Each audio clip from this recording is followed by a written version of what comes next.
Tila nagliliyab at galit na galit ang China at nagbabala ito sa Pilipinas matapos ang naging pahayag ni PBBM sa isang interview nito nang bumisita ito sa India. Tungkol ito sa posibilidad ng gulo sa Taiwan Strait. Kasabay nito, lumalapit ang mga barkong pandigma ng China sa ating mismong teritoryo. Isang maling hakbang lang pwedeng mauwi sa digmaan at pag nagkataon damay dito ang milyon-milyong buhay.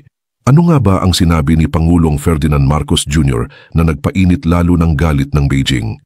At bakit tila nakapwesto na ang mga puwersa sa isang rehiyong handang sumabog sa isang iglap? Sa isang panayam ng Indian media outlet na First Post na lumabas noong ika-6 ng Agosto ngayong taon, sinabi ni PBBM na magiging practical tayo dito. Kung magkakaroon ng konfrontasyon tungkol sa Taiwan sa pagitan ng China at United States, walang paraan para manatiling walang pakialam ang Pilipinas dahil sa pisikal at geographical position.